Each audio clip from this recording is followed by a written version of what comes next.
அந்த குதிரை பேர நடத்துறது யார் சொல்லுவா? லிஸ்ட் நான் சொல்றேன். பாஷ்யம் கம்பெனியுடைய ஓனர் புரோக்கர் வேலையை பார்த்தாப்ல. அடுத்தது ஓப்பனா சொல்லிடணும்ல யார் யாரெல்லாம் தலைவருக்கு எதிராக சூழ்ச்சி செஞ்சாங்கன்னு.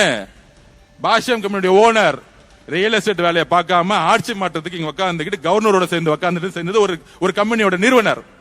அதோட சேர்ந்து திரு உதயநிதி அவர்கள், அதோட சேர்ந்து திரு இபிஎஸ் பழனிசாமி, முன்னாள் முதலமைச்சர் பழனிசாமி மகன் திரு மிதுன் அவர்கள். அதனாலதான் இந்த ஃபேக்ஷன் உடைஞ்சிச்சு. அதிமுக வெளியே வந்தாங்களே திரு சிவிஎஸ் சண்முகம், புரட்சி தலைவி அவர்கள் எதற்காக கட்சியை உருவாக்கினார்? புரட்சி தலைவி அவர்கள் எதற்காக கட்சியை உருவாக்கினார்?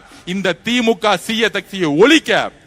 ஆனா அப்படி உருவாக்கின கட்சியை திரு இபிஎஸ் ஐயா அவர்கள் திமுக ஸ்டாலினோட சேர்ந்துட்டு ஒரே ஒரு காரணம், தலைவர் விஜய் அவர்கள் முதலமைச்சரா வரக்கூடாது.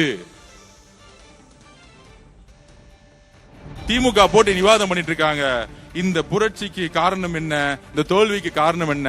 இந்த புரட்சிக்கும் தோல்விக்கும் காரணம் ரெண்டு பேர் தான். ஒன்னு ஐயா திரு மு.க. ஸ்டாலின் அவர்கள், இன்னொரு அவருடைய மகன் இளவரசர் உதய் அவர்கள். அவ்வளவுதான். இதுக்கு மேல ரொம்ப ரிசர்ச் பண்ணாதீங்க, பாவம் திமுக அழுதுருவாங்க.